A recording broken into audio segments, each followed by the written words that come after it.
네, 반장들 반가워요. 10월의 마지막 날입니다. 정말 가수 이용 씨의 노래가 생각나는 마지막 날이고요. 10월 31일 정치부회 시작합니다. 최 반장, 어제 웃지 마요. 또 왜 웃어요? 노래만 얘기했는데. 어제 일제 강제징용에 대해서 손해배상 책임을 인정하는 대법원의 판결이 나왔잖아요. 직후에 아베 총리가 불편하다 이런 불편한 심경을 내비쳤는데 오늘 일본 정부의 움직임이 있었습니까? 일단 오늘 오전에 강경화 외교부 장관하고 고노다로 일본 외무상이 전화 통화를 했습니다. 아, 통화했어요? 네, 이 통화에서 고노다로 이 외무상이 한일 간의 법적 근간이 되는 걸 완전히 근간이 무너졌다라고 우려를 표했습니다. 네, 좋습니다. 더듬고 그러네요. 양 반장, 광주 민주화운동 당시에요. 계엄군이 성폭행을 저질렀다는 사실이 국가 차원의 조사에서 처음 확인됐죠. 그렇습니다. 총 17건의 이 성폭행 피해 사례를 확인했다고 했는데 네. 일단 그 조사단이 보고서에 기입한 내용은 아닌데요. 네. 지금 알려지기로는 그럼 누가 이런 짓을 저질렀느냐? 네. 당시 계엄군 산하 제3, 7, 3, 7, 11 공수여단. 공수특전여단 아, 소행으로 추정된다라고 네. 잠정 결론을 네, 좋습니다. 우리 들어가서 이게 좀 이어갑시다. 갑시다.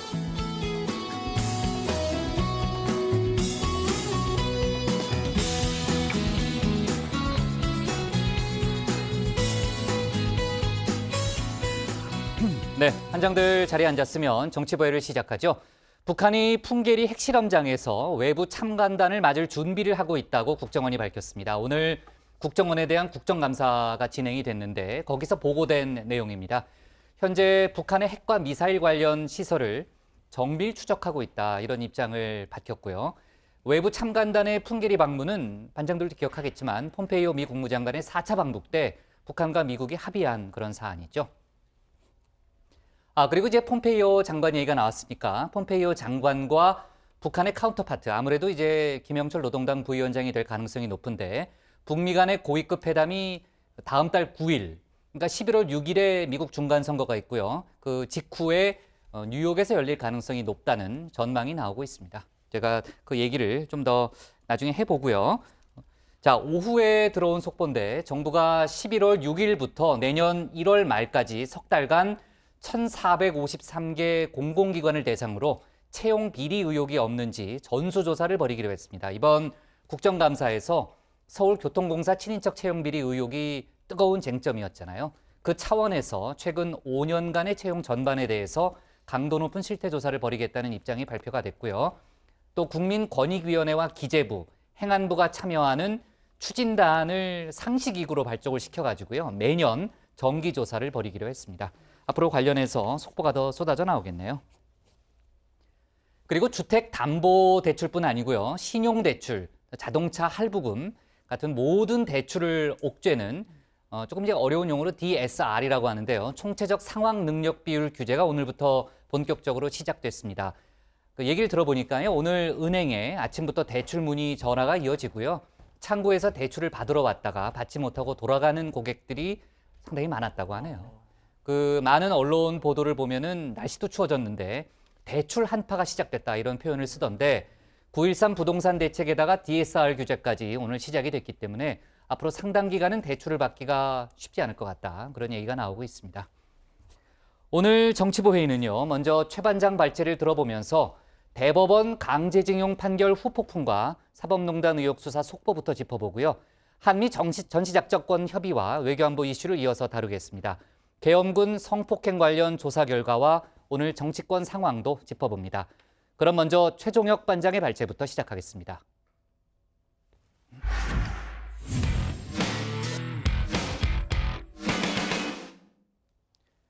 어제 대법원이 일제 강제징용 피해자들에게 일본 기업이 배상해야 한다는 최종 판결을 내린 뒤에 일본의 반발이 이어지고 있습니다. 조금 전에 최 반장도 얘기했지만요. 오늘 한일 외교장관이 전화 통화를 하고 각각의 입장을 교환했는데 두 장관은 입장차를 확인하면서도 양국이 미래 지향적 발전을 위한 협력은 지속해 나가야 한다는 점을 강조했습니다. 오늘 최 반장 발제에서는 강제징용 소송에 대한 대법원 선고의 파장, 또 그 후속 조치 등을 자세하게 짚어보겠습니다.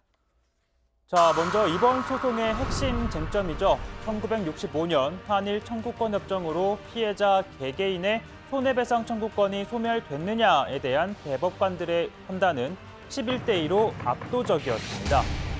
김명수 대법원장을 포함한 대법관 7명, 피해자 개인의 청구권은 한일협정에 포함되지 않는다라고 판단했습니다. 그리고 주심인 김소영 대법관 등 3명은요. 한일협정에 포함이 된 건 외교적 보호권이지 개인 청구권은 남아 있다고 봤습니다. 그리고 이기택 대법관은 앞서 한일협정에 포함되지 않는다고 본 2012년 대법원 판단을 따를 수밖에 없다라고 밝혔습니다. 그러니까 11명의 대법관이 손해배상을 청구할 수 있다고 본 겁니다. 자, 소수 의견도 충분히 존중돼야 하는 게 민주주의죠. 대법관 2명입니다. 2명은 한일협정에 개인 청구권도 포함이 되기 때문에 소송을 제기할 수 없다고 봤습니다. 그러면서 일본 기업이 아닌 대한민국 정부가 보상을 해야 한다는 의견을 내놨는데요. 공교롭게도 소수 의견을 낸 권순일 대법관은 박근혜 전 대통령이, 그리고 조재현 대법관은 문재인 현 대통령이 임명을 했습니다. 자, 판결 직후 이낙연 국무총리는 사법부의 판단을 존중한다며 대국민 입장문을 냈습니다. 관계부처, 민간 전문가 등과 함께 정부의 대응 방안을 마련해 나갈 것이라면서 한일 관계를 미래지향적으로 발전시켜 나가기를 희망한다라고 담화를 발표했습니다. 자, 그러나 어제 아베 신조 일본 총리, 국제법에 비춰볼 때 있을 수 없는 판단이라면서 반발했습니다. 또 고노다로 외무상은 이승훈 주일 한국 대사를 불러들였는데요. 이 대사와 악수조차 하지 않았습니다. 이 고노 외무상, 한일 우호 관계의 법적 기반을 근본부터 흔드는 것이라면서 강하게 항의했습니다.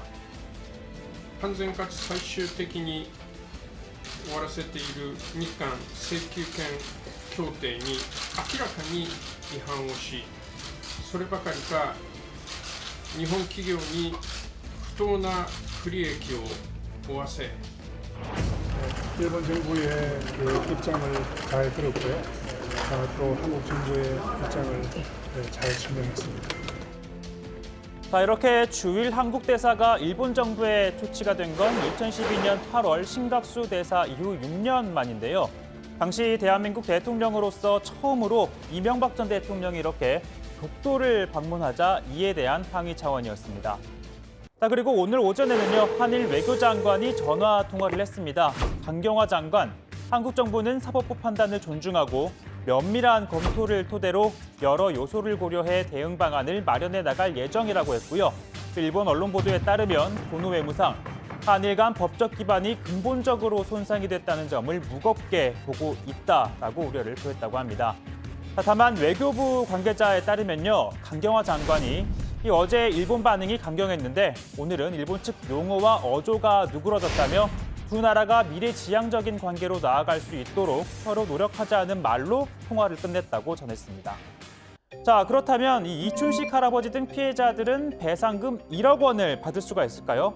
우선 신일철 주금은 2012년 우리 대법원의 파기환송 이후 주주총회를 열었습니다. 만약 소송에서 진다면 배상금을 지불할 겁니까? 만에 하나 이야기지만 어떤 경우에도 법률은 지키지 않으면 안 됩니다. 다만 저희로서는 패소하지 않도록 노력하겠습니다. 자, 이 말은 배상 책임이 없다면서도 일단 법원의 판결은 따르겠다는 의사를 밝힌 것으로 보이는데요. 다만 이번 판결은 한일 외교 문제와도 맞닿아 있기 때문에 그대로 수용할 가능성은 낮아 보입니다. 앞서 일본 정부의 대응 상황 등에 입각해 적절히 대응할 것이라는 입장을 밝힌 것도 결국 자체적인 판단보다는 일본 정부와의 소통이 먼저라고 판단한 것으로 보입니다. 자, 그리고 피해자 측에서는요, 회사 측에 배상금을 지급할 의사가 있는지 먼저 타진해 본 뒤에 없다면 우선은 국내에 있는 재산에 대한 강제 집행 절차에 나설 수도 있다는 뜻을 밝혔습니다. 서로 강제 집행이라는 절차를 선택할 것인지 아니면 조금 더 협의를 진행해 볼 것인지 그런 것들에 대해서는 좀 더 논의를 해보고 가능성을 열어두고 있는 상태라고 이해하시면 될 것 같습니다. 자, 이 변호인에 따르면요, 현재 신일철 주금이 포스코 지분 3%가량을 갖고 있다고 합니다. 우리 돈으로 약 7천억 원 상당인데요. 다만 이게 주식 형태가 아니라 뉴욕 증시에서 사들인 주식 예탁 증서, 쉽게 말해 펀드 형태이기 때문에 이게 압류가 가능할지는 미지수라고 합니다. 자, 이뿐만이 아니죠. 현재 대법원 전원 합의체에는 양금덕 할머니 등 근로정신대 피해자 5명이 미쓰비시 중공업을 상대로 낸 손해배상 소송이 올라와 있습니다. 이들 또한 노동력을 착취당하고서도 돈 한 푼 받지 못했는데요. 이들은 1993년부터 일본 법정에서 다툼을 벌였지만 끝내 패소를 했고 이제는 우리 대법원의 판단만 남겨두고 있습니다. 25년째 소송을 하고 계시는데 우리 정부가 소송하는 거 도와준 일은 있습니까? 없습니다. 내 자식들이 내 딸들이 이렇게 되었다고 하면 당신들은 일을 악물고 돈하고 재축으로 된 것입니다. 여러모로 생각해서 장관님도 계시지만 같은 여자 입장으로서 지금 우리는 위안부로 오진해 갖고 결혼도 제대로 못했습니다. 지금까지 참 호강 한번 못 오고 먹고 싶은 거 음식 한번 못 사 먹고 이러고 있습니다. 자, 어제 이 강제징용 피해자들이 최종 승소하면서 이처럼 비슷한 쟁점을 다투는 재판도 같은 판결을 받아낼 수 있을지 주목이 됩니다. 자, 오늘 발제 이렇게 정리하겠습니다. 강경화 고노 전화통화 강제징용 판결 입장 교환입니다. 대법원의 이제 최종 판결이 나왔고요. 한일 간의 외교 문제는 기로에 서 있다 이렇게 보는 게 맞는 것 같습니다. 어제 아베 일본 총리가 판결 직후에 국제법상 있을 수 없는 일이다 이런 입장을 밝혔고 아까 이제 최 반장도 얘기했지만은 양쪽 이제 외교 담당 장관이 전화 통화를 갖고 이 문제를 협의했죠. 네, 그렇습니다. 외교부는 오늘 오전에 한일 외교장관이 전화 통화를 갖고 어제 우리 대법원 판결에 대한 양국의 입장을 교환했다고 밝혔습니다. 통화에서 강경화 장관은 우리 정부는 사법부의 판단을 존중한다면서 판결과 관련된 사항에 대한 면밀한 검토를 토대로 재반 요소를 종합적으로 고려해 대응 방안을 마련해 나갈 예정이라고 설명을 했습니다. 이에 대해서 고노 외무상 대법원 판결이 한일 간 법적 기반에 근본적으로 손상됐다는 점을 일본이 무겁게 보고 있다는 입장을 밝혔다고 또 일본 교도통신이 전했고요. 아무래도 한일 양국 간 외교 갈등으로 커질 가능성이 큰 만큼 여당에서도 정부의 소통을 강조했습니다. 앞으로 이 문제가 한일 간의 외교적인 문제로 이렇게 비화될 가능성이 이제 높은 것 같습니다. 아무쪼록 당에서도 그렇고 정부에서도 한일 관계의 발전을 위해서 조금 더 충분히 양국 간의 대화가 이루어지도록 훨씬 더 지금보다도 더 활발한 소통이 있어야 될 것 같습니다. 네, 일본 언론은 이번 판결 결과를 전하면서 한일 관계가 어려워질 것이라는 전망을 쏟아냈습니다. 요미우리 신문은 한국 여론의 일방적 역사관이 깊게 반영됐다라고 주장하면서 한일 관계가 갈림길에 서게 됐다라고 했습니다. 산케이 신문도 국민 감정에 우선해서 국제 상식을 깨려는 도전이라고 말하면서 앞으로 일본 기업의 철수나 투자 축소에 대한 우려가 강하다라고 보도하기도 했습니다. 다만 이 아사히 신문은 일본 정부도 강제 동원과 잔혹한 노동을 강요한 사실을 인정하는데 엉거주춤해서는 안 된다라고 지적하기도 했습니다. 네, 고 반장은 이제 안경을 계속 쓰기로 한 모양이죠. 당분간은 좀 써보려고 합니다. 잘 어울려요. 아, 감사합니다. 뭘 해도 뭐 잘 어울리죠. 네. 자, 당연히 일본 내에서도 다양한 의견이 있을 텐데 그렇지 않아도 이번 강제징용 피해자들의 소송을 수십 년간 도와준 일본인들이 있다고 하더라고요. 나카타 씨인가 그렇죠? 양반이. 예, 일본인 나카타 미스노부 씨 그리고 우에다 게이시 씨 이렇게 두 사람인데요. 각각 교토와 오사카시의 공무원이었다고 합니다. 자, 1997년 강제징용 피해자들이 일본 법원에 처음 소송을 낼 때 이 두 사람한테 도움을 요청하면서 인연이 시작이 됐는데 이후 21년 동안 한일 양국을 오가면서 계속해서 소송을 도왔다고 합니다. 자, 두 사람도 어제 이 대법원 판결을 직접 현장에서 지켜봤는데 이 나카타 씨 같은 경우는 이번 판결 외에도 미쓰비시 중공업의 책임을 묻는 소송처럼 아직도 해결되지 않은 문제가 있다라면서 일본 정부가 해결을 위해서 힘을 써야 한다 이렇게 강조를 했다고 합니다. 네, 양식이 있는 일본인이다 뭐 이런 평가들이 많이 있더라고요. 자, 그렇지 않아도 이번 강제징용 소송과 유사한 쟁점을 다투는 소송들이 국내 법원에 지금 여러 건이 계류가 돼 있고 또 진행 중이잖아요. 최 반장, 이번 대법원 판결로요. 그 관련 소송들도 승소 가능성이 높아진 거 아니냐 이런 전망이 많죠. 네, 지금 현재 대법원 전원 합의체 제가 집중 발제 때 마지막에 본 할머니 증언을 했잖아요. 그렇죠. 사건인데요. 근로정신대 피해자들이 미쓰비시 중공업을 상대로 낸 손해배상 청구 소송이 올라와 있습니다. 1, 2심 모두 피해자들에게 1억 원을 지급하라라고 판결을 했고요. 그리고 2015년 7월에 대법원에 접수된 뒤에 3년 넘게 선고가 미뤄지면서 이 사건 역시 재판거래 의혹과 관련이 있는 것 아니냐는 지적이 현재 나온 상태입니다. 이뿐만이 아니라 서울중앙지법은 2016년 11월 이 근로정신대 피해자 5명이 후지코 씨를 상대로 낸 소송에서 1억 원씩 지급하라고 판결을 하는 등 이 유사한 사건이 대법원에 지금 2건이 있고 전국 각급 법원에 13건이 심리 중에 있습니다. 네, 전국 법원에서 진행 중인 소송과 이 피해자 숫자를 감안하면 배상액이 최소 수백억 원에서 최대 수십조 원에 이를 수도 있다는 이야기가 나오고 있습니다. 다만 일본 기업의 강제할 방안이 마땅치 않아서 실제 손해배상이 이뤄지기는 쉽지 않다는 전망도 나오고 있습니다. 자, 이번 대법원 판결도 신일철 죽음이 위자료 1억 원씩을 지급하면 배상 절차는 끝나게 되는데 만약 응하지 않으면 재산을 강제 집행하는 절차에 돌입하게 됩니다. 그러나 이 국내에는 압류할 만한 대상이 없는 데다가 일본 내 재산을 강제 집행하려면 일본 법원에서 별도의 재판을 받아야 하는데 배상할 의무가 없다고 한 2003년 일본 최고재판소 판결과 다르게 판단할 가능성이 낮은 상황입니다. 네, 대법원의 판결이 나오긴 했지만요. 어제 이제 이낙연 총리 얘기도 그렇고 아무래도 이제 정부에서 이제 의견을 모아서 이제 최종 결론을 내린다는 거 아니겠습니까? 외교적인 노력도 당연히 뒷받침돼야 될 거고 일본은 자꾸 뭐 우리 정부를 믿는다 뭐 이런 입장을 내놓는 분위기더라고요. 사실 저희도 이제 여러 번 지적했지만은 이번 강제징용 재판 결과가 그 사법농단 의혹 부분하고 또 연루가 돼 있잖아요. 지금 13년 8개월이나 이 사건이 진행이 됐고 또 특히 이제 대법원에 5년 이상 묵혀 있었단 말입니다. 이제 그 부분이 이제 사법농단 의혹과 이제 직접적으로 연관된 건데 아무래도 이번 검찰의 재판거래 의혹 수사가 힘을 얻지 않겠느냐. 이번 판결도 나왔으니까 그런 분석이 많던데 어떻게 봐요? 아무래도 뭐 말씀하신 것처럼 아무래도 이 재판거래 의혹에 이 문제가 가장 대표적인 사례였기 때문에 검찰도 대법원 결과 예의주시하고 있었던 것 같습니다. 검찰 관계자 어제 선고 직후에 새롭게 참고할 부분이 하나 더 생겼다 이런 입장을 밝혔다고 하는데요. 사실상 이번 선고 결과가 이 재판거래 의혹을 뒷받침하는 정황 증거로 작용할 수 있는 셈인 거죠. 그리고 일부 보도에서 임종원 전 차장 영장에 강제징용 재판 개입이 없다라고 뭐 보도가 됐다는데 검찰 관계자는 이에 대해서 영장 청구서에 강제징용 재판 개입 혐의 무려 27쪽을 할애를 했다. 범죄 혐의 전반을 상세하게 적시했다 이렇게 반박을 했습니다.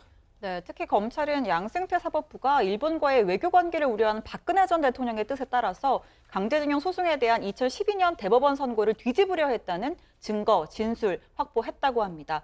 소송 문제를 해결하라는 박 전 대통령의 지시를 받은 김기춘 전 비서실장은 차한성 전 대법관, 윤병세 전 외교부 장관, 황교안 전 법무부 장관을 불러 모은 뒤에 선고를 미루고 재판을 전원합의체의 회부에 다시 파기환송해야 한다고 요구했다고 합니다. 이 검찰은 양승태 전 대법원장이 이 같은 강제징용 재판에 대한 청와대와 외교부와의 논의 과정을 모두 보고받았다는 증거 또 진술을 확보한 것으로 전해지고 있습니다. 임종원 전 법원행정처 차장의 구속 이후에 법원 내부에서 조금씩 반발이 나오고 있다 이런 얘기가 들리는데요. 현직 고위 법관들이 검찰 수사를 연이어 비판하고 있다면서요? 네, 법원 내부 전상망에 지금 검찰을 비판하는 글들이 속속 올라오고 있는데요. 우선 최인석 울산지방법원장 20년 사이에 검찰의 압수수색 영장 청구가 10배 이상 늘었다. 이 검찰이 증거가 아닌 혐의를 찾기 위해 개인적인 공간을 들여다보려고 한다라면서 이 검찰의 압수수색이 무분별하게 이루어지고 있다라고 지적을 했습니다. 또 김시철 서울고법 부장판사는 이번 그 사법농단 수사 관련해서 압수수색을 당하기도 했었는데요. 피의 사실과 관계없는 이메일까지 검찰에 압수됐다라고 주장을 하면서 검찰이 불법적인 수사를 진행하고 있다라고 비판을 했습니다. 하지만 검찰은 우리가 법관을 상대로 영장을 집행하는데 법을 안 지키겠냐라면서 법원행정처와 협의를 해서 정상적으로 진행된 압수수색이다라고 강조했습니다. 사법농단 관련해서요. 여야 4당이 특별재판부 도입에 합의를 했잖아요. 관련 기자회견도 했는데 지금 야권 내에서는 조금 복잡한 분위기인 모양이에요. 일단 자유한국당 김성태 원내대표는 특별재판부에 반대한다는 입장을 거듭 밝히고 있는 상황입니다. 특히 고용세습 국정조사와 특별재판부 설치 등 빅딜을 할 가능성에 대해서도 할 생각이 1%도 없다라고 했습니다. 또 바른미래당의 경우에는 이 김관영 원내대표가 특별재판부 구성에 합의했지만 당내에선 공개적으로 반대하는 목소리가 나오고 있습니다. 박주선 의원은 사법부 독립을 지켜야 할 국회가 입법으로 사법농단 특별재판부를 구성하려는 시도는 헌법상 삼권분립 등의 조항에 위배되는 남용이 아닌지 우려스럽다면서 빈대 잡는 데 초가 삼간 태우는 게 아닌가라고 말했습니다.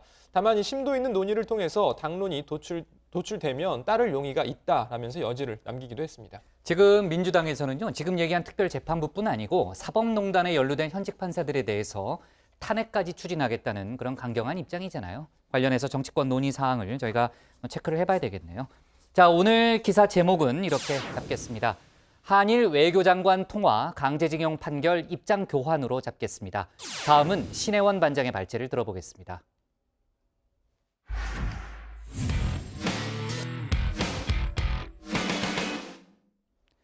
한미 국방장관이 오늘 밤 한미 안보협의회의를 열고서 전시작전권 환수, 한국군이 주도하는 새 연합사 창설을 논의합니다.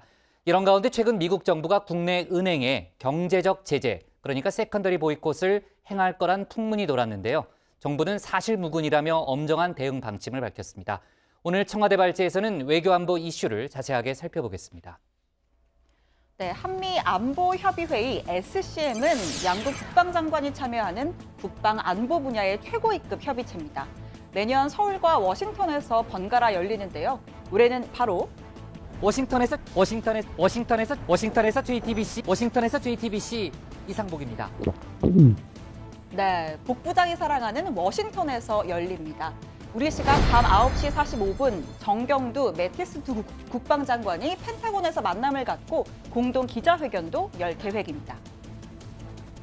우리 군이 주도하는 연합 방위 체제를 구현하기 위해 상호 보완적이고 굳건한 한미동맹의 기반 위에 전시작전 통제권의 안정적 전환 여건을 조기에 구축하고 주변국과의 국방 교류 협력을 증진해 나가겠습니다. 네, 정경도 국방장관은 무려 2,800시간의 비행 기록을 가진 공군 출신이죠. 하늘을 지키는 가장 높은 힘, 우리 다정회에도 공군 출신 최종혁 반장이 있습니다. 최 반장에게 오늘 회의의 핵심 의제가 뭔지 설명을 들어보겠습니다. 필승 반장 최종혁, 제가 오늘 의제를 설명드리도록 하겠습니다. 자, 하나, 조건에 기초한 전시작전권 환수 추진. 하나, 한미연합훈련 시행 방안. 하나, 한반도 비핵화와 평화 정착을 위한 협력 방안.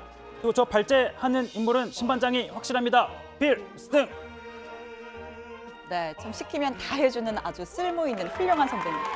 자, 먼저 전시작전권 환수인데요.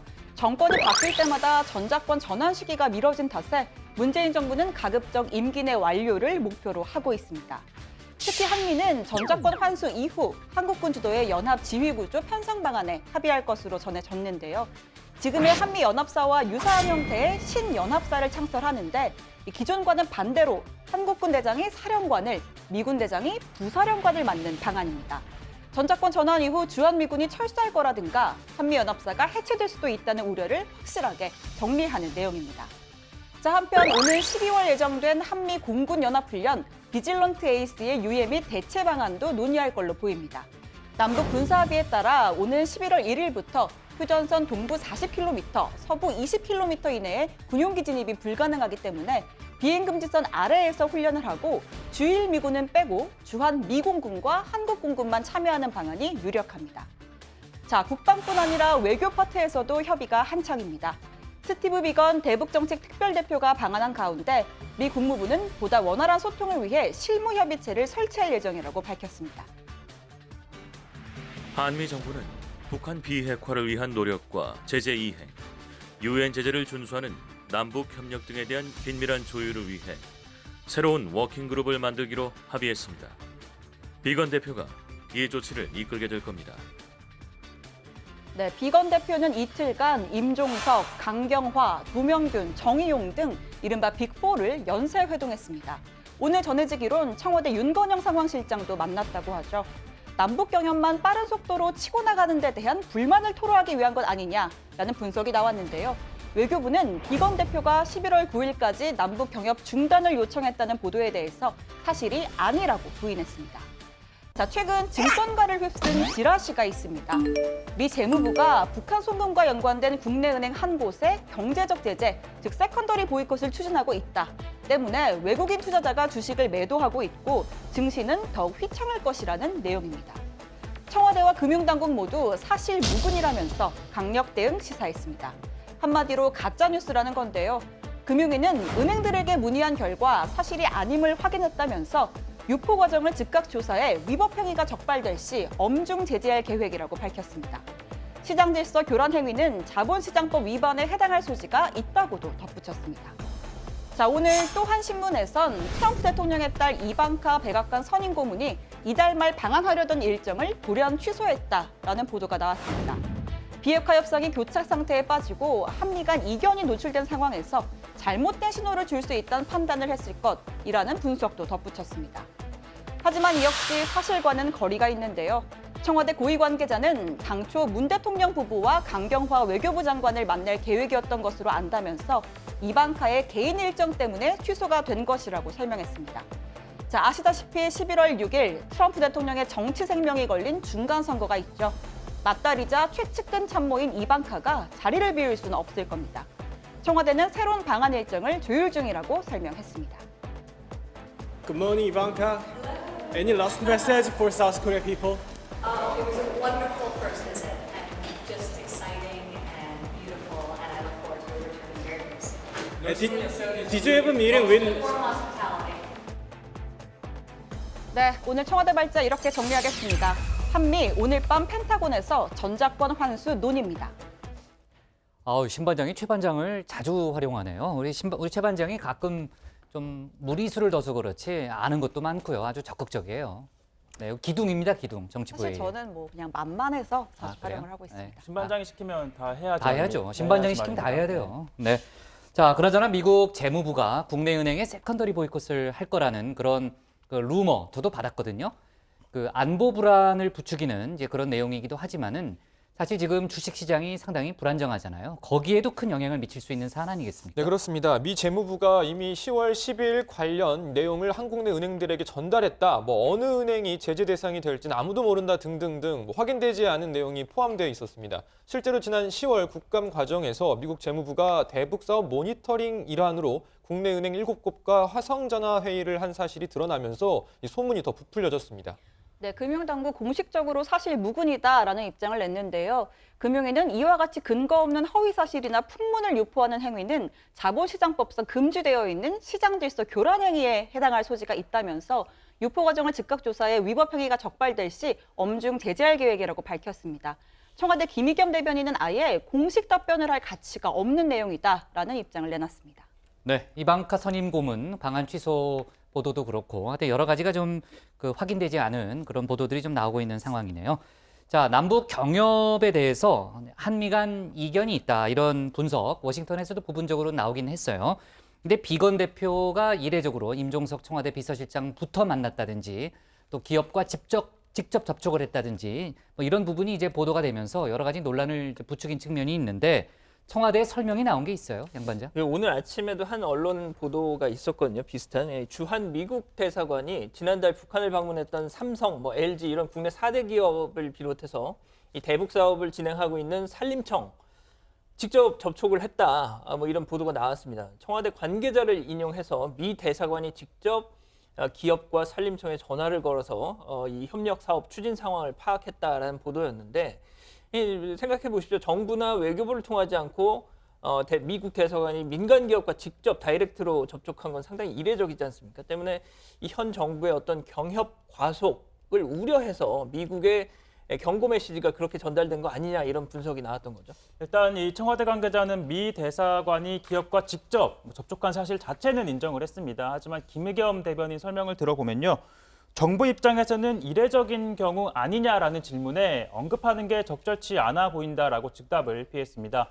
현 정부에 대한 경고, 견제란 표현은 그 자체가 적절한 표현은 아니다라고 생각을 한다고 덧붙였는데요. 또 미 국무부가 밝힌 한미 간 워킹그룹, 실무협의체 구성에 대해서는 한반도 비핵화와 평화 프로세스 전반에 대해서 한미 사이에 보다 긴밀한 논의를 하기 위한 기구로 안다라고 설명했습니다. 네, 참고로 미 대사관의 기업 접촉과 관련해서 외교부도 입장을 밝혔는데 외교부 당국자는 외교를 함에 있어서 극히 권위주의적인 국가 말고는 상대국의 민간 분야와 직접 접촉하는 일이 있다면서 그것을 한국 정부 패싱이라고 평가하기는 어려울 것 같다라고 설명을 했습니다. 또 그런 활동이 있을 것임을 우리 당국도 알고 있었다라고 덧붙였고요. 또 워킹그룹 관련해서 이도훈 한반도 평화교섭 본부장이 브리핑을 했는데 어젯밤 미국과 저녁을 먹으면서 협의를 했고 양측이 오늘 발표하기로 합의도 했다라고 했습니다. 다음 달 안에 이 실무협의체가 출범할 것으로 보인다고 덧붙였습니다. 네, 오늘 국회 정보위에서 국정원에 대한 국정감사가 열렸습니다. 여러 가지 얘기가 나왔는데 북한이 풍계리 핵실험장에 이제 외부 참관단이 올 것에 대비해서 준비를 하고 있다. 이런 얘기가 나왔죠. 네, 그렇습니다. 국정원 비공개 보고에서 나온 이야기인데요. 이 풍계리 핵실험장 외부 참관단 방문은 폼페이오 장관의 4차 방북 당시 북미가 합의한 사항입니다. 정보위 민주당 간사인 김민기 의원 이야기 잠시 들어보시죠. 국정원은 북한이 비핵화 선행 조치로 풍계리 핵실험장을 폐쇄하고 동창리 미사일 시설 일부를 철거한 가운데 외부 참관단 방문에 대비한 것으로 보이는 준비 및 점검 활동이 포착되고 있다고 판단했습니다. 네, 국정원은 또 이 북한의 행동 가능성을 염두에 두고 영변 5메가와트 원자로를 비롯한 이 핵미사일 시설을 면밀히 주시 중이며 현재까지 큰 변화는 없다고 밝혔습니다. 네, 또 북한이 정보와 금전을 탈취하기 위한 해킹을 지속하고 있다고도 설명했는데요. 이 사회적으로 이렇게 이슈가 되는 소재를 해킹 메일로 유포를 하거나 외화벌이를 위해서 국내외 컴퓨터를 해킹해서 가상통화 채굴에 활용하고 있다는 겁니다. 이 북한 이슈 외에도 최근 2년간 첨단 기술이 유출된 사례도 수십 건 적발했다고 했습니다. 이 부분은 한국당 이은재 의원 설명 들어보시죠. 국정원은 지난해 1월부터 올해 10월까지 총 40건의 첨단 기술 해외 유출 사건을 적발했는데 이 중에는 해외 유출 시 국가 안보와 국민 경제에 크게 영향을 미치는 국가 핵심 기술도 7건이 포함되어 있다고 보고를 했습니다. 김정은 북한 국무위원장 행보가 오랜만에 공개가 됐는데 사실 이제 중요한 결정을 할 때마다 양강도 삼지연에 갔잖아요. 이번에도 현지 시찰에 나섰더라고요. 네, 노동신문이 소식을 전했는데요. 대대적인 공사가 진행 중인 양강도 삼지연군을 올 들어 3번째 시찰을 했다고 보도를 했습니다. 사진을 보시면 북한에선 저렇게 벌써 눈이 내리고 있는데요. 검정 코트 차림의 김 위원장이 눈을 맞으면서 현지 관리들에게 지시를 하는 사진도 여러 장 실었습니다. 김 위원장의 공개 활동은 지난 11일 삼지연 관현악단 극장을 시찰한 이후 19일 만인데요. 북미 고위급 회담, 실무 협상이 지연되는 가운데 경제 건설에 총력을 기울이겠다는 메시지를 내놓은 것이라는 분석입니다. 그리고 또 삼지연에 있는 감자가루 이 생산 공장도 감자 저장고도 둘러봤다고 합니다. 이 내용은 조선중앙TV의 묘사가 너무 시적이라서요. 저희가 한번 준비해봤는데 한번 보고 가시죠. 경의하는 최고領導자 동지께서는 2만 톤 능력의 감자 저장고 안에 빈자리를 찾아볼 수 없도록 무덕히 쌓여있는 감자산을 보시고 하늘의 별이라도 따오신 듯 기뻐하시면서 삼지연군에서 올해 예년에 없는 불리한 기후 조건에서도 감자 농사에서 높은 수확을 이룩한 데 대하여 높이 평가하셨습니다. 들으신 것처럼 감자산을 보고 하늘의 별이라도 따온 듯 기뻐했다 이렇게 그러네요. 얘기를 했네요. 네. 북한의 또 감자 사랑은 또 유명하죠. 제가 예전에 북한 그 동요 어떤 꼬마애가 부르는 그 대홍단 감자라는 노래도 얼핏 기억이 나는데 그게 정확히 어떤 내용이었죠? 예, 또 노래는 신반장이 준비했습니다. 한번 들어보세요. 네. 동글동글만 감자. 뭐예요? 대홍단 감자. 그게 뭐예요? 원래 그런 노래였어요? 전혀 못 너무 알아듣겠어요. 커서 못 따먹겠어. 네. 아무튼 그만하세요. 네, 그만하고요. 노래를 하는 건지 웃는 건지. 그래도 최 반장 얘기는 이제 또 그만해야 되겠다. 네. 자, 하여간 고 반장, 김정숙 여사가요. 네. 다음 달 단독으로 인도를 방문한다면서요? 네, 그렇습니다. 김정숙 여사가요. 다음 달 4일부터 3박 4일 일정으로 인도를 단독 방문합니다. 이 단독으로 외국 방문을 하는 건 2002년 김대중 전 대통령 부인 이호 여사의 미국 뉴욕 방문 이후 16년 만인데요. 나렌드라 모디 인도 총리의 공식 초청에 따른 겁니다. 고민정 청와대 부대변인은 인도는 신남방 정책의 핵심 협력 대상국으로 이 김 여사 방문은 대인도 관계를 더 발전시키고자 하는 우리 정부의 의지를 담았다라고 설명했습니다. 네. 자, 그리고요. 남북체육회담이 11월 2일에 열리는데 2032년 올림픽 공동 개최를 논의할 거다라는 그런 속보도 들어왔네요. 자, 오늘 청와대 발제 이렇게 잡겠습니다. 한미 오늘 밤 펜타곤서 전작권 환수 논의로 잡겠습니다. 다음은 양원보 반장의 발제를 들어보겠습니다.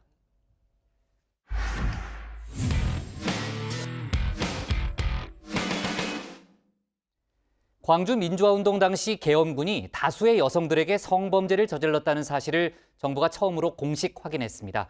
여성가족부와 국가인권위원회 국방부가 함께 꾸린 공동조사단이 지난 6월부터 이달까지 진행한 조사를 오늘 발표를 한 거죠. 그 결과 성폭행 피해 17건, 수십여 건의 성추행, 성고문 행위가 있었음이 확인됐습니다. 무려 38년 만인데요. 정말 오랜 시간이 걸렸습니다. 오늘 양 반장 발제에서는 관련 소식과 다른 정치권 뉴스, 기타 뉴스를 함께 정리해 보겠습니다. 네, 좋습니다. 이 백주 대낮에 사람을 총으로 죽이는 판에 성범죄가 없으란 보장이 없었고 또 지역에서는 이미 오래전부터 그랬다더라, 저랬다더라 하는 말들이 입에서 입을 타고 돌았지만 그걸 확인하는 데는 무려 이 38년이 걸렸습니다. 자, 전쟁터에서나 있을 법한 민간인 여성들을 향한 이 군인들의 추악한 성범죄 사실이었습니다. 자, 피해자들의 나이는 10대에서 30대였고 학생, 주부, 직장 여성 가리지 않았습니다. 자, 공동조사단에 따르면요, 확인된 성폭행 범죄 17건. 자, 그 17건이 유독 집중됐던 특정 시점이 있었다는 겁니다. 자, 광주의 공수부대가 증파됐던 바로 그때 5월 19일에서 21일에 몰려 있었다는 겁니다. 자, 놀랍게도요, 이때는 시민군이 결성이 돼서 총을 들기도 전이었습니다. 자, 피해자들 대부분은 총으로 위협당하는 상황에서 군 트럭에 실려서 야산 등에 끌려가서 이 다수의 군인들한테 화를 입었다, 이렇게 진술을 했다는 거죠. 뿐만 아닙니다. 군 수사기관에 끌려가서도 거기서 또 저질러진 성추행, 성가혹 행위도 45건이나 확인이 됐습니다. 자, 이제 중요한 건 누가 이런 만행을 저질렀을까요? 그걸 밝히는 거겠죠. 자, 그런데 조사단은 수사권이 없어서 가해자를 확인하는데 한계를 가질 수밖에 없었습니다만, 자, 피해자 진술 또 이 당시 계엄군 작전 상황을 유추해서 통해서 제3, 제7, 제11 공수특전 여단을 지목한 걸로 알려지고 있습니다. 자, 이제 공동조사단의 활동은 끝이 났습니다. 공은 여야 합의로 출범할 5.18 민주화운동 진상규명조사위원회로 넘어갈 겁니다. 이제 하면 됩니다. 그런데 지금 이게 출범도 못하고 있습니다. 자유한국당이 이 조사위원을 추천을 않고 있었습니다. 못하고 있는지 않고 있어서인지 아무튼 그렇습니다. 자, 당 일각에서는 5.18 북한군 개입설을 맨 처음 주장했던 이 지만원 씨를 그 조사위원으로 추천하려고 한다는 보도가 지금 나오고 있습니다. 사실이 아니길 바라지만 만약에 이게 사실이라면 이건 진상 규명을 하겠다는 게 아니라 판을 업자는 얘기일 겁니다. 자, 빨리 이 문제 매듭 짓길 바랍니다. 자, 다음 소식이죠. 자, 양진호 한국미래기술회장 사건 소식입니다. 계속 나오고 있죠, 지금. 어제도 전해드렸지만 이 퇴직한 직원을 사무실 끌고 와서 뺨 때리는 장면, 그거 보시고 많은 분들이 이 짝하는 소리에 너무 이 소름이 끼쳤다면서 저희한테도 불쾌감을 전해주셨습니다. 저희가 일부러 자극적으로 하려고 오디오를 키운 것도 아니고 그냥 녹음된 그대로를 전해드렸습니다. 그런데도 실제 소리가 그렇게 컸던 겁니다. 그래서 더 소름 끼쳤던 거겠죠. 자, 뉴스타파 오늘 예고한 대로 오전에 2차 영상을 공개했습니다. 많은 분들이 보셨을 겁니다. 살아있는 닭을 석궁으로 쏴 죽이고요. 일본도로 내려치고 정하고 싶으면 자기만 하면 되는데 그걸 또 직원들에게 니들도 해! 이렇게 강요를 하고, 닭을 죽이곤 또 그 장면은 없지만 득이양양한 표정으로 칼을 든 채 인증샷도 찍었다고 하고, 심지어 그렇게 잡은 닭을 그날 저녁에 백숙으로 또 먹었다는 거고. 이쯤 되면 말이죠. 이거는 엽기도 아니고 갑질도 아니고 일각에서는 이건 사이코패스적인 행동 양태 아니냐라고까지도 합니다. 실제 저도 이 부분에 대해서 조금은 아는데 적지 않은 사이코패스 범죄자들이 동물 학대부터 시작합니다. 자, 양진호 회장 이 파일 공유업체 2곳의 오너입니다. 개인 재산이 1,000억대라고 하는데 말이 좋아서 파일 공유 웹하드 사업이지 이미 경찰에서 불법 음란물 유통 혐의로 관여한 혐의로 수사를 받고 있습니다. 자, 유명인 혹은 일반인 여성들 불법 촬영물 혹은 리벤지 포르노물 그걸 유통시키는 그 플랫폼이었다는 거죠. 자, 업체 입장에선 거의 유일하게 돈이 되는 콘텐츠가 바로 이런 불법 촬영물, 음란물이기 때문에 사실상 조장하거나 수수방관하고 있었다는 겁니다.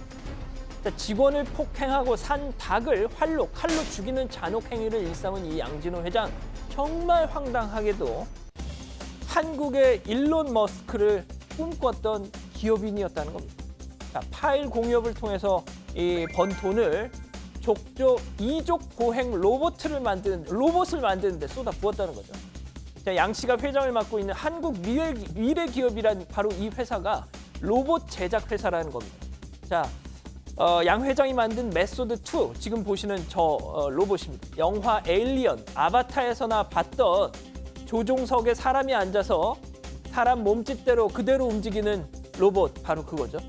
자, 심지어 이 로봇이요, 세계 최고 부자인 제프 베조스 아마존 CEO가 직접 시운전을 이렇게 하면서 세계적인 주목을 받은 적도 있었습니다. 지난해 3월이었는데 베조스 CEO가 직접 이렇게 로봇을 작동시킨 뒤에 한국 미래 기술을 직접 트위터에 언급을 하면서 기술력 엄청나다라면서 영화 에일리언 속의 주인공이 된 것 같다, 이런 찬사를 남기기도 했다는데 한번 직접 보시죠.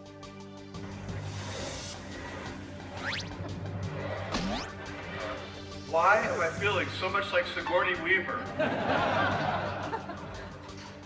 자, 하지만 이 은둔의 경영자 진짜 모습은 일론 머스크하고는 한참이나 달랐습니다. 자, 구직 사이트에 올라온 글이 있습니다. 이 회사 절대 가지 말라고 하면서 한 전직 직원이 올린 글이었습니다. 자, 지금 벌어지고 있는 모든 참상을 예고하고 있었습니다. 보시죠.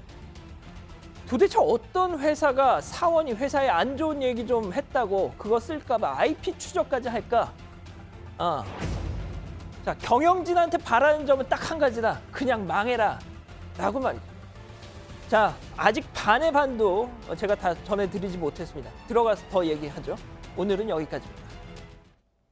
경기 남부경찰청 사이버수사대가 오늘 양진호 회장 관련해서요, 일제범죄 혐의 합동 수사팀을 꾸려가지고 수사를 하겠다, 이런 입장을 밝혔습니다. 지금 수사당국도 지금 이제 논란이 워낙 커진 상황이라서 이게 보통 사안이 아니다, 이렇게 판단을 한 분위기고요.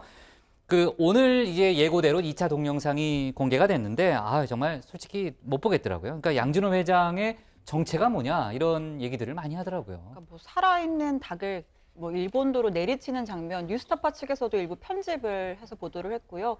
직원 워크숍에서 벌어진 일이라는데 먼저 살아있는 닭을 석궁으로 쏘라는 양 회장의 지시에 직원들이 억지로 마지못해서 또 하고, 또 그걸 제대로 못하니까 욕설을 퍼부으면서 직접 시범을 보이고, 이후에 양 회장이 직접 일본도를 쥐고서 위에서 아래로 내리치겠다라고 하니까 옆에 있던 사람이 이 닭을 공중으로 던지니까 그걸 또 내리치고, 도대체 이런 짓을 왜 하고 또 이걸 왜 직원들한테 시키고 그걸 왜 촬영을 해서 소장까지 하고 있었는지 사실 일반인의 정신 상태로는 좀 이해하기 힘든 행동들입니다. 네.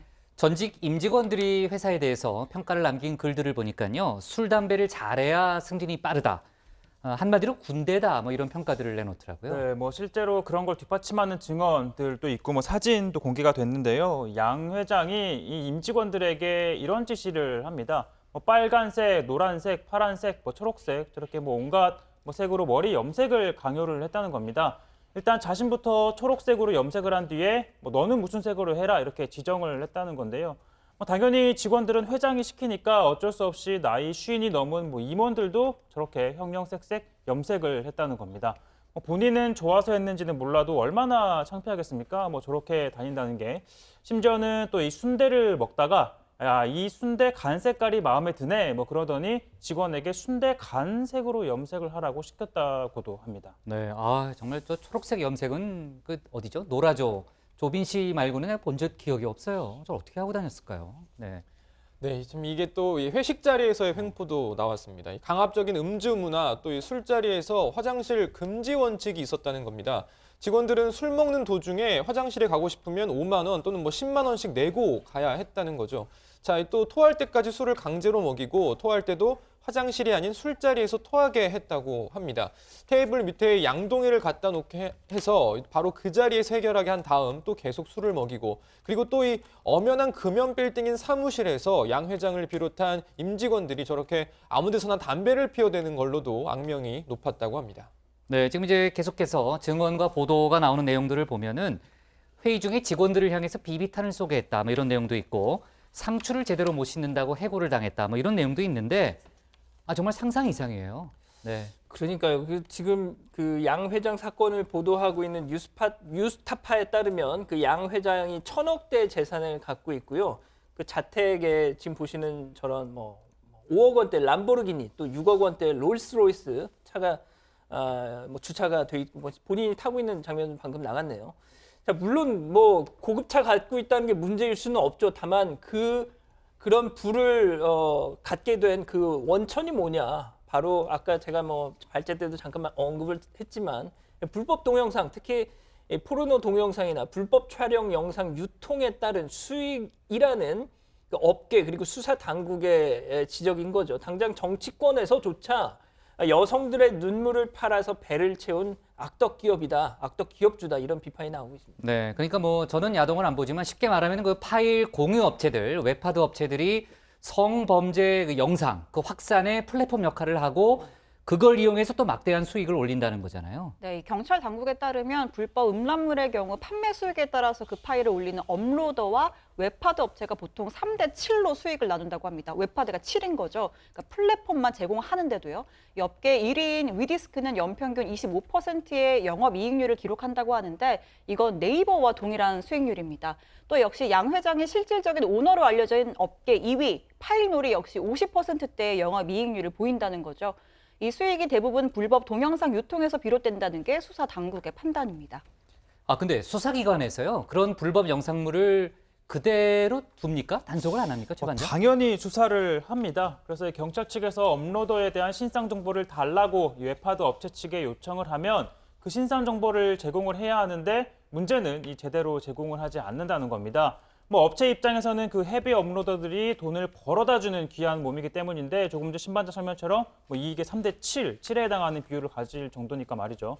이 경찰 설명을 들어보면 이들 업체가 진짜 업로더들의 정보를 제공하지 않고 중국인, 외국인의 정보를 내준다는 겁니다. 그런 와중에 업체는 이 업로더에게 아이디를 바꾸라 하면서 신분 세탁을 또 요청한다고도 하고요. 그래요? 그러니까 그 업체에서 그 업로더가 외국인이다 이렇게 알려오면은 수사가 더 이상 진행되기 어려운 그런 방법이 있는 거군요.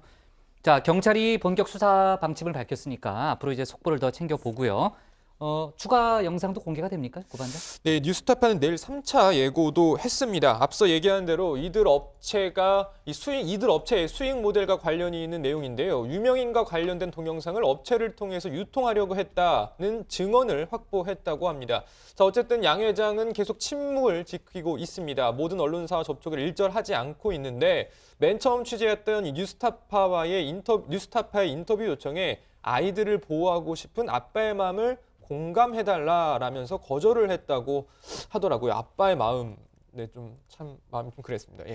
예, 아무튼 부장, 그리고요, 이건 갑자기 좀 다른 얘기인데, 네. 많은 분들이 또 안타까워하실 것 같아서 좀 소개를 해드릴게요. 무협 소설가 그 김용 씨, 원래 소식 들었어요. 네. 94살을 일기로 어제 별세했다고. 솔직히 저는 무협 소설을 별로 안 좋아했지만, 부장은 부장이 야동은 안 보셨지만 무협 소설은 많이 읽었죠. 엄청 읽었죠. 그러니까 영웅문부터 시작해서 저를 이제 무협의 세계로 이끈 하나의 계기가 됐죠. 그 이후에 결국 태국권까지 이어졌는데, 전에 반장들한테 얘기했을 거예요. 무협 소설 많이 읽은 사람들은 단위가 몇 권 읽었느냐 이렇게 안 하고요. 저희는 벽 단위로 세거든요. 몇 벽 읽었냐. 그 만화가게가 옛날에 만화가게에서 무협지를 이렇게 대여를 해줬으니까 저도 한 대여섯 벽은 읽은 것 같아요. 그때 의천도룡기, 녹정기 다 우리 이야기. 계속 얘기하고 있어도 돼요? 다음에 고반장 발제할 게 좀 많다는데. 저 그리고요. 그 아까 부장 그 말씀에 유튜브 이제 우리 가족 여러분 중에 한 분이 무슨 말? 야동 안 본다는 말? 네. 그 부장 때 그 PC 하드 디스크를 좀 봐야 된다. 네, 알았어요. 네, 좋습니다. 자, 오늘 기사 제목은요, 이렇게 갈게요. 이번엔 동물 학대 경찰 양진호 전담팀 구성으로 정하겠습니다. 다음은 고석승 반장의 발제를 들어보겠습니다.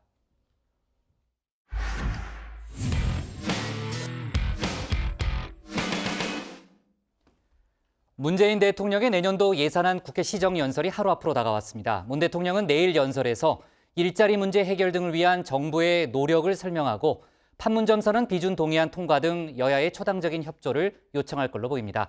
하지만 국회는 여야 갈등의 골이 그 어느 때보다 커지고 있는 상황이죠. 오늘 야당 발제에서는 하루 앞으로 다가온 문 대통령의 시정연설, 또 오늘 정치권 관련 소식을 전해드리겠습니다.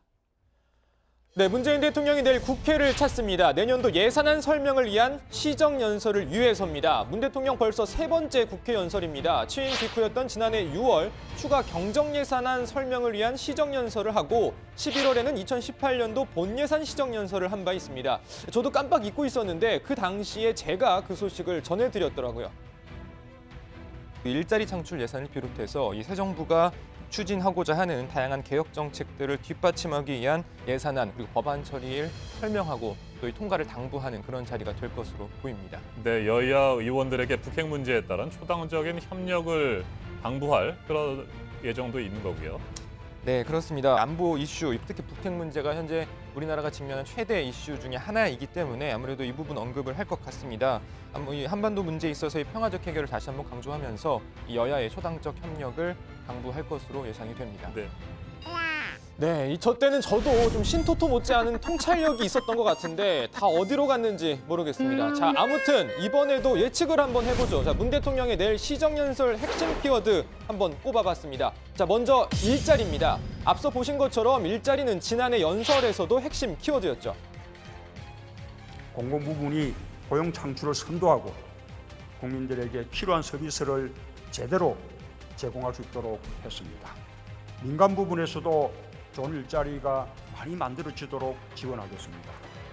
네, 이번에도 일자리 예산 강조될 것으로 보입니다. 이 고용지표 악화를 두고 정치권, 특히 야당과 일부 여론의 비판 목소리도 있었고 또 무엇보다 일자리 문제는 문 대통령도 고민이 깊은 사안이기도 하죠. 자, 문 대통령은 내일 연설에서 정부의 고용 대책을 자세히 설명하고 소득주도 성장과 최저임금 인상 등에 대한 입장도 밝힐 것으로 보입니다. 자, 다음 키워드 보시죠. 평화입니다. 지난해 시정연설에서도 한반도 평화 강조됐는데 일단 지난해 연설 먼저 잠깐 보시겠습니다. 우리가 이루려는 것은 한반도 평화입니다. 따라서 어떠한 경우에도 한반도에서 무력 충돌은 안 됩니다. 북한의 핵 보유국 지위는 용납할 수도 인정할 수도 없습니다. 우리도 핵을 개발하거나 보유하지 않을 것입니다. 네, 올해도 이 평화 강조될 텐데 지난해와는 결이 많이 다를 것으로 보입니다. 방금 보신 것처럼 지난해에는 북핵 위기가 한창 고조됐던 상황이었습니다. 하지만 불과 1년 사이에 남북은 물론 북미 간에도 대화가 활발히 이어지고 있죠. 자, 내일 연설에서 문 대통령 판문점 선언 비준 동의안 처리 등 남북 평화 시대를 위한 국회 협조를 당부할 것으로 보입니다. 자, 마지막 키워드 개혁입니다. 자, 지난해 시정연설에서 문 대통령은 촛불 집회와 세월호 광장을 강조했습니다. 세월호 광장과 촛불 집회는 지난 세월 우리 사회의 부조리와 모순을 한꺼번에 드러낸 공론의 장이었습니다. 국민들은 국가의 존재 이유가 무엇이냐고 물었습니다. 부정부패와 단호히 결별하고 불평등과 불공정을 바로잡을 것을 요구했습니다. 네, 집권 2년 차인 올해 역시 적폐청산과 조직개혁, 제도개혁 계속 이어지고 있습니다. 최근 또 이와 관련해서 사법농단 특별재판부 설치가 이 정치권 핵심 이슈로 부각되기도 했는데요. 문 대통령 내일 연설에서 개혁 작업 지속의 필요성을 강조할 것으로 예상됩니다. 자, 그런데 문 대통령의 방문이 하루 앞으로 다가온 이 국회 상황이 심상치 않습니다. 국감 전부터 시작된 여야 간 공방이 이어지는 가운데 한국당이 오늘 조명균 통일부 장관의 해임 건의안을 제출했습니다. 남북 교류 사업을 추진하는 과정에서 헌법 정신을 위반하고 또 법을 위반한 소지가 다분히 있습니다. 특히 또 언론에 대한 탄압의 소지도 있습니다. 종합적으로 볼 때 통일부 장관을 해임하는 것이 마땅하다고 생각해서 오늘 자유한국당은 해임 건의안을 제출하게 되었습니다. 네, 민주당은 즉각 반발했습니다. 정말 자유한국당의 목리가 끝이 없는 것 같습니다. 해임 건의를 하겠다는 사유가 가관입니다. 진짜 의도는 어떻게든 한반도 평화를 방해하려는 것 같습니다.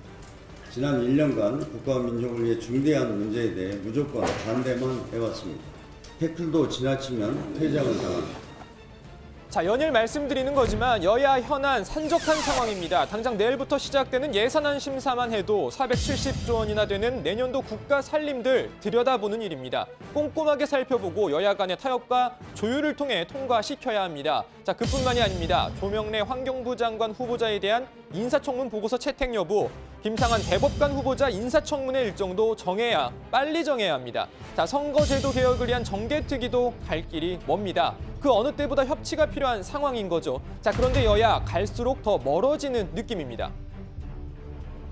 문재인 대통령의 코드 인사인 김명수 대법원장은 그대로 둔 채 특별재판부를 이야기하는 것은 고용세습, 채용비를 덮으려는 그런 올상사나운 작태라는 것을 국민들은 너무나 잘 알고 있습니다. 김성태 원내대표는 특별재판부가 사법농단 관련된 진실을 규명할 수 있는 특별재판부가 교통공사에 대한 국정조사를 방해하기 위한 수단에 불과한 것처럼 자꾸 말씀을 하고 계십니다.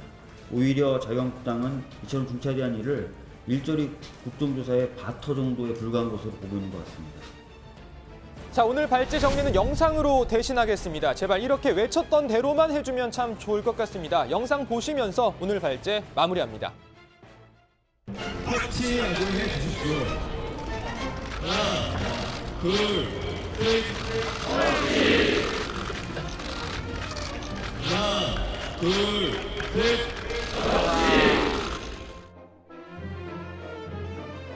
네, 그 제목 없는 거예요? 지난번에 최 반장이 그러더니 반장들이 이제 발제하기 싫어서 그러는 거 아니에요? 저는 그때 정말 발제할 거리가 없어가지고 그렇게 한 건데 오늘 고 반장 보니까 발제할 게 엄청 많은데 제목 준비도 안 그래요? 하고. 네, 싸우지는 말고. 되겠네. 발제를 대화로 해결합시다. 우리. 발제를 한 겁니다. 네. 오늘의 주제는 협치. 네. 아, 그래요? 예, 네, 협치. 좋아요. 네. 자, 문재인 대통령이 내일 이제 시정연설을 하고 나면은 본격적으로 이제 예산안 심사 정국이 펼쳐지는 거죠. 국정감사가 끝나고 이제 예산안 정국이 펼쳐지는 건데 이 예산안 부분으로 가자면은 이게 또 정말 디테일로 들어가면 지금 여야 간의 충돌 지점이 참 많아요. 어때요? 지금 여야 간의 입장이 상당히 크죠?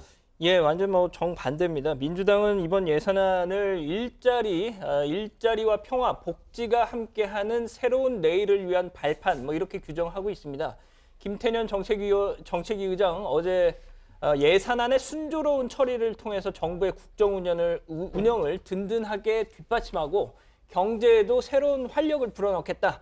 수출 내수 간의 불균형이 심각하고 일자리 문제도 계속되는 상황에서 확장적 재정 운용은 불가피하다 이렇게 밝혔습니다. 자, 반면 이 자유한국당에서는요, 이번 예산안을 두고 세금 중독 예산이다, 퍼주기 예산이다라는 평가를 냈습니다. 함진규 정책위 의장 어제 당내 회의에서 예산안 규모가 커진 만큼이나 정부의 독선과 오만도 함께 커졌음이 드러나고 있다면서 정부의 세금 중독 포퓰리즘이 더 이상 확대되지 않도록 최선을 다하겠다라고 했는데요.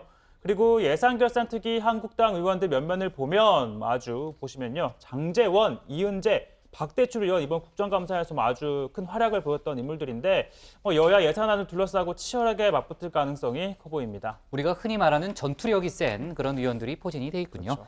자, 어제 저희가 양 반장이 다뤘던 내용인데 그 자유한국당이 최근 선거전에서 잇따라 참패한 원인이 낡은 대북 프레임이다 이런 분석이 나왔잖아요. 서울대 그 한국정치연구소 등이 이제 분석한 내용인데 그 보고서 내용이 공개된 이후에 한국당 반응은 어때요? 일단 김성태 원내대표는요, 어제 의총이 끝나고 나서 기자들한테 한국당 현 주소를 여과 없이 보여줬다. 한국당은 용역 보고서 내용대로 정진하겠다 이렇게 호평을 했습니다. 그러면서 여성, 청년 이슈에 있어서 젊은 마인드로 갈 거고 경색된 과거 안보관으로 남북 관계를 바라봐서는 안 된다는 이 보고서 속의 충고도 중요하게 받아들이겠다 강조를 했습니다. 하지만 이 어제 의원총회에서 조명균 통일부 장관 해임 건의안 제출을 또 만장일치로 찬성했지 않습니까? 그렇죠. 그래서 이 안보 분야에 대한 대정부 공세 계속 이어가는 분위기네요. 네, 홍준표 전 대표도 관련한 입장을 좀 내놓기도 했고 오늘 보니까 비대위, 한국당 내에서 비대위 중진위원 연석회의가 있었는데 좀 다른 얘기지만 박근혜 전 대통령 탄핵 문제를 놓고 또 고성이 오갔대요. 고성이 오갔는데 홍문종 의원 같은 경우에는 백서를 만들어야 된다. 특히 이제 복당파가 각성해야 된다. 이런 주장을 했고요. 정진석 의원은 동의할 수 없다. 이렇게 반발을 했다고 하는데 관련한 영상을 좀 보면서 내일 또 추가로 얘기해야 되면 다시 좀 다루고요. 주제를 좀 바꿔서 사립유치원 사태를 다루겠습니다. 어제 한국유치원총연합회가 대토론회를 열었잖아요. 집단행동은 하지 않는 것으로 결론 났다라는 그런 속보는 고반장이 마지막으로 전했는데 오늘도 관련해서 토론회가 있었다면서요? 네, 오늘은 이 문제를 처음 제기했던 민주당 박용진 의원이 주최한 토론회였는데요. 이 한유총도 초청이 됐지만 참석하지는 않았습니다. 박 의원은 자신이 대표 발의한 소위 유치원 3법에 대해서 사립유치원의 투명한 회계 시스템 도입 의무화와 셀프 징계 차단, 그리고 횡령죄 적용이 가능한 지원금의 보조금 전환, 그리고 유치원 급식을 안전하게 하는 것이 핵심이라고 설명을 했습니다. 그러면서 자유한국당과 바른미래당, 민주평화당과 정의당 누구 하나 소외됨 없이 힘을 합쳐서 이번 11월 안에 가닥을 잡고 정기국회 안에 개정안이 통과됐으면 좋겠다라고 했습니다. 네, 전문가들의 의견도 이어졌습니다. 박창현 육아정책연구소 부연구위원은 사립유치원의 공공성 정책이 실천되지 않으면 무상교육 정책과 저출산 정책을 아무리 쏟아내도 백약이 무효하다면서 유치원을 건강한 사학으로 자리 잡을 수 있도록 국민들의 관심이 필요하다고 말했습니다. 또 이 조성실 정치하는 엄마들 공동대표는 한유총의 육아 보육 대란을 거래카드로 들고 나올 수 있는 것은 부모들이 노동 현장에서 유연하게 대응할 수 없기 때문이라며 집단적 유아보육 대란 발생 시에 고용노동부 차원의 자녀 돌봄 특별휴가 등 이 보호장치 도입을 고려해야 한다고 밝혔습니다. 자, 그리고 오늘 유은혜 부총리가 이 기자들과 오찬 간담회를 가졌는데요. 여기서도 관련 언급이 있었습니다. 유 부총리는 어제 이 한유총의 토론회 개최와 관련해서 사립유치원이 교육기관으로서의 정체성을 분명히 하고 공공성 강화를 위해 무엇을 할 것인지 입장을 내는 게 필요했다면서 그런데 어제 이 발표는 국민 눈높이에는 미치지 않았다라고 지적했습니다. 또 집단 행동이 아니더라도 지역적으로 산발적인 휴폐원이 발생할 가능성이 있다면서 그런 일이 생겼을 땐 단호하게 대응할 것이라고 말했습니다. 참, 신반장. 지금 저희가 이제 사립유치원 얘기를 하고 있잖아요. 근데 유치원뿐 아니고요. 초중고 관련해서도 그 비리 혐의가 드러난 부분이 있다면은 감사 결과죠. 공개한다는 방침을 정부가 내놨다면서요? 충북교육청 이야기인데요. 한겨레 보도에 따르면 이 다음 달부터 충북교육청이 초, 중, 고교에 대한 감사 결과를 실명으로 공개하겠다고 밝혔다는 겁니다. 이에 따라서 인사, 예산, 시선관리 현황은 물론이고요. 고입, 대입 등 진학에 직접적인 영향을 끼치는 시험 출제, 학사 관리, 특별, 봉사활동 관리 등에 대해서 부정, 비리 실태를 학부모들이 낱낱이 살필 수 있게 됐습니다. 이 보도에 따르면 전남도 교육청과 부산시 교육청은 이미 감사 결과를 공개하고 있다고 하는데요. 다른 지역 교육청들도 이 초중고 감사 결과 실명 공개를 검토하고 있어서 전국으로 확대될 가능성이 커 보입니다.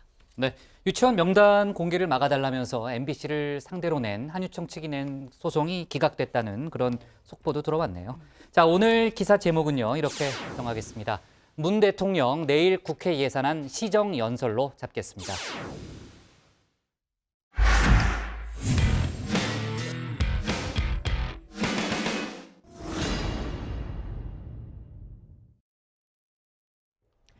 안녕하세요. 톡 쏘는 정치의 강정입니다.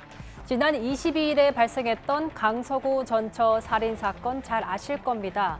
이혼한 전 부인을 살인한 혐의를 받고 있는 김 모 씨는 현재 경찰 수사를 받고 있는데요. 경찰은 김 씨를 내일 기소 의견으로 검찰에 송치할 계획이라고 밝혔습니다. 한편 검찰은 피해자 딸들에게 약 1억 원의 유족 구조금을 지급했는데요. 범죄 피해자 보호법에 따른 조치입니다. 보통 유족 구조금은 피해자 사망 당시의 월급액과 유족의 수, 나이 등을 고려해서 지급되는데요. 최재민 남부지검 강력범죄전담부장은 피해자가 미성년자의 막내딸을 부양하고 있었던 사정을 고려했다고 밝혔습니다. 어제 여가위 국감에는 피해자의 큰딸이 참고인으로 출석했습니다. 신변 보호를 위해서 가림막 안에서 음성 변조를 한 상태에서 그동안의 가정폭력 상황을 진술했습니다. 2015년 2월 저희 이모들에게 재밌는 걸 보여준다. 그러면 집에 와봐라 해서 가족들 모두가 집에 모였었는데 어머니가 아버지에게 폭행을 당한 상태로 들어오셨었습니다. 얼굴에 주름이 짙고 조차 없을 정도로 맞아서 얼굴이 부어 있었던 상태였습니다. 아빠가 흥신소에 의뢰를 해서 동생의 뒤를 밟았던 적도 있었고요. 그리고 또 차량에 GPS를 부착을 해서 엄마의 동생을 파악하기도 했었어요. 이러한 이유가 아니더라도 주소지가 아무리 분리되었다 하더라도 가족관계 증명서 등 서류를 통해서 정보 유출에 문제가 있다고 봅니다. 그리고 딸은 보복이 두려워서 신고를 할 수가 없었다고 합니다. 그리고 어렵게 신고를 하더라도 경찰이 별 도움을 주지 않았다고 밝혔습니다.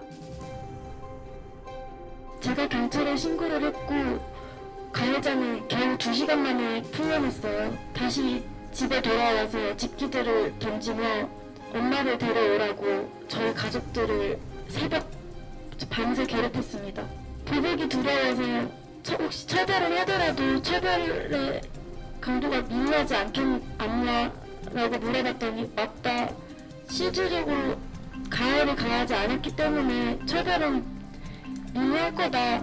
그러니까 어플을 깔아서 어플로 신고를 해라. 이런 일이 다시 있으면 그렇게 하고 이런 일이 반복되다가 결국 이렇게 참혹한 결과를 맞은 겁니다. 피해자에 따른 가정폭력 피해자에게 도움이 되는 법을 만들어달라고 호소했습니다. 지속적인 가정폭력과 사회 반감의 결과물인 이번 사건으로 제2, 제3의 피해자가 더는 없도록 실질적인 법을 제정해 주시길 원하고 피해자 가족의 신변을 보호해 줄 수 있는 구체적인 법 제정과 개정이 이루어지길 원합니다. 가정폭력은 더 이상 가정의 문제가 아닙니다.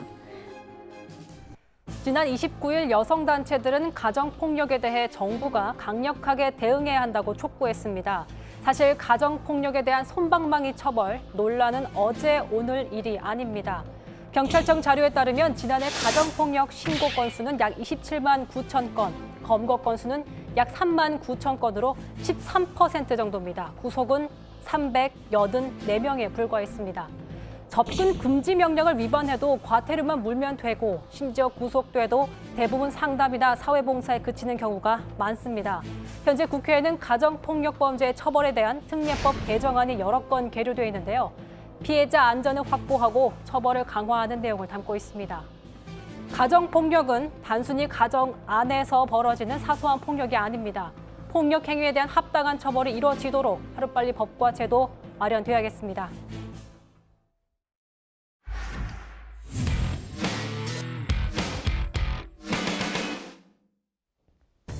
네, 오늘 저희가 고른 한 컷은 여학생은 조심해야 성차별적 가르침은 그만입니다. 올 1학기 어느 초등학교 시험 문제입니다. 같이 좀 풀어볼까요? 다음과 같은 일은 주로 누가 하는 일인가요? 저녁 준비, 장보기, 빨래하기, 청소하기. 네, 양반장이 잘하는 일인데요. 보기를 보니까 삼촌, 어머니, 나, 동생, 할아버지 이렇게 돼 있네요. 답이 뭔지는 굳이 얘기 안 해도 되겠죠. 11월 3일 학생의 날을 맞아서 서울시 여성가족재단이 오늘 이 같은 내용의 성평등 생활사전 학교편을 발표했습니다. 온라인 설문을 종합한 건데 조신한 여학생, 듬직한 남학생 같은 편견이 들어간 수식어, 또 남자를 앞세우는 출석 번호 등의 문제가 제기됐습니다. 여자는 얼굴이 권력이고 남자는 성적이 권력이다는 고등학교 급훈도 있었다는데요. 어떻습니까? 좀 이제는 바뀌어야 되지 않을까요? 오늘 정치부에는 여기까지고요. 저희는 내일 다시 찾아뵙겠습니다. 자, 수고 많았습니다. 네. 진짜 다 제가 잘하는 건데. 잘하죠. 저도 잘해요. 저도 잘하는 거예요.